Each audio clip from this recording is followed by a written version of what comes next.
Hey guys, welcome to another edition of the top transfers of 2023 in the $50 million range or $50 million euros. Sorry. I'm always thinking dollars here in the States, but we are talking about euros. And I've got a really good one here. Deal has not been completed. According to Fabrizio Romano, the personal terms have been agreed on, but they have yet to activate the release clause. That's right. This player has a release clause in his contract, and that will be activated here shortly in I believe, in the next week. And that is nicknamed the Beast. That is Kim Min Jae, center back out of the Scudetto winning side, Napoli. This is a monster of a center back. I mean, you don't get the nickname Beast if you're not a monster, right? This is a very, very impressive center back. And actually kind of flew under the radar. He originally came from Fenerbahce. He's the direct replacement to Koulibaly, which was really interesting. Napoli has always been able to find, I mean, for the last 20 years, they've continuously found talent like this. Fabian Ruiz, they churn out and find talent across Europe. And it's really remarkable to see. Dres Mertens, Koulibaly they found before that. I mean, they really just have a knack for this. So he came in from Fenerbahce for about just shy of 20 million euros, and had a reputation for being a strong center back, but really grew at Napoli. I think what's really interesting about a guy like that is you look at the physicality, and that's great. But it's his touch on the ball and his movement into the secondary level that really impresses me. He really can dribble the ball well. And his passing from out of the back is superb. So where is he going? Where is this fantastic center back going? Well, originally I thought that it was going to be a conversation between Manchester United and a few other teams, but Bayern Munich stepped in and immediately closed the deal incredibly fast. Now, what's interesting with Bayern Munich is they've just sold Hernandez to PSG, right? The two brothers, the Hernandez brothers, for the French national team. One of them does play for Bayern Munich. He's now joining the PSG team out in France. He just came off an ACL, but more surprisingly, the Germans have a very sound center backing core. And I know one of the names I'm going to throw out there has been receiving a lot of backlash, but this is a monster of a center back as well. And them bringing in Kim Min Jae is going to be really interesting because Kim Min Jae can play in a back three. Bayern have played in the back three at times, not traditionally. They typically do two center backs, two outside backs, but they can. Thomas Tuchel has played a back three in his time. You look at his time during Chelsea at PSG. He has played lots of games with a back three. So this is interesting because the two names that they already have are no scrubs, right? TLC, I don't want no scrubs. Well, they ain't got no scrubs at Bayern. And let me tell you the two names that they have, Upamecano and De Ligt, okay? De Ligt had a very strong season. Upamecano started very strong, faded at the end, made some critical mistakes. But don't get it wrong, guys. De Ligt has still a lot of room to grow. His reading of the game has improved. I think getting that experience at such a young age, think of the strikers that kid has faced, right? And I call him a kid because he is. I think he's under the age of 25. He is going to get a lot better. And with the experience that he has, I remember a young Ferdinand. I even remember some younger center backs, Maldini starting off, Sergio Ramos starting off on the right back, moving into the center. That was a transition. But you saw that, Sergio Ramos at the age of 25, 26 was phenomenal. And center backs are not supposed to be peaking that early. A lot of playing defense, it's very similar to a goalkeeper. A lot of playing defense is understanding and seeing situations develop and understanding. I've seen this play before. There's going to be a cutback at the top of the box here.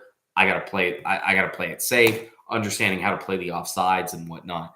You look at that, and that's you gain that through experience. Now, when you combine the experience and all the physical stuff, that's when you really get some premium center backs that really develop. And Kim Min-jae is certainly there. He's at the perfect age of 26 years old. He is going to continue to get better, but it's his reading of the game combined with his physicality, combined with his aerial dominance. This man is an absolute beast in the air. And one of the things most surprising about Kim Min-jae, I think, and I think a very similar trajectory with Van Dijk actually occurred. Van Dijk is extremely fast. Extremely fast. I mean, these are big guys, and whenever you go and play up against a bigger guy than you typically, as like a shorter guy, you want to hit him with speed, put him off the break, and get real low, right? Use your hip as a leverage against them. And these guys are faster and stronger than some of these premium attackers. And Kim Min-jae is deceptively fast. Excellent tackler of the ball. Can play on that right center back as well as the left center back role. So very versatile in his deployment. But I think it'll be interesting to see for Bayern. They do have their backup is Pavard, again, another French national team international. Very strong, kind of what I like to call a tweener. And a tweener is somebody that doesn't necessarily excel in one position. You get a lot of tweeners up in the offensive third. So an example of that is, a guy who can play multiple positions, but you don't really know where he doesn't excel or just stand out in one. Mason Mount is an example. Mason Mount can play the 8, the 10. He can play as an inverted striker, most likely. Can probably play as an outside winger, right? What's his best position? I think at the age of 24, we're still going to learn that. And there's other guys. There's other guys like that across the world. So Kim Min-jae, reported release clause of 50 million euros. Steal. What a bargain. Maybe not a steal. I think it's a bargain. I think it's a really good deal for Bayern. Culturally, very disciplined player. Bayern Munich, very disciplined club.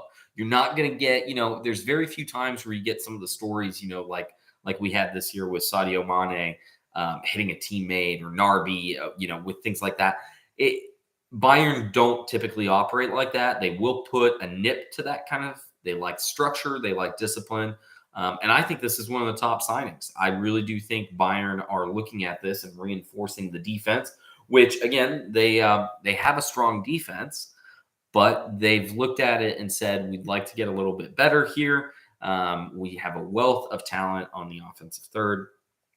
So I'm very impressed with the signing at 50 million. So we've looked at first Branko van de Boomen. Love that name. I can't get over that name. I mean, when he scores a banger, like it's gonna be awesome. And he's scored some bangers at Toulouse. I would encourage you guys to look at his free kicks. Then we looked at Alexis McAllister. It's going to be a very versatile and very sound player for Liverpool. No nonsense, just classy player, and fits in immediately. I mean, we'll walk into that team and do a job, not be the main man, do a job. And that's exactly what Liverpool are. And they just signed, I'm going to butcher the name, Hungarian superstar Slobasi, but I think the expectations are going to be completely different. And that's why I really love the Alexis McAllister. My next series, we're actually going to go into kind of that 70 to 100 million. Now, this is going to be really interesting because I think a lot of the viewers are going to just jump naturally to Jude Bellingham, right? Or who I just spoke about, Slobasi. I need to get his name right. Plus, I love languages, so it'd be nice to get his name accurately because languages really connect you with the world. So tune in for the next episode. I am also going to talk about, there's big news. I have a very controversial take on the goalkeeping situation at Manchester United. So if you're interested in that, I'm going to make another video after this saying our goodbyes to a legendary goalkeeper in the Premier League. I'm going to give you one stat that is just absolutely remarkable. Go through a little bit of his accomplishments, go through the history, and then talk about what is next for the Manchester United goalkeeper. So to recap, we love Kim Min-jae here on Pitch Talk, and encourage you to comment, subscribe, like the video if this is of interest. We're going to get better. We're going to make some more edits. We're going to learn how to do some software adjustments on here. We've got some lighting that's already better, and we've got our nifty microphone that really does help. So thanks again, guys. Subscribe, like the video, and I will see you on the next video where we talk Manchester United goalkeeper. Take care. Bye-bye.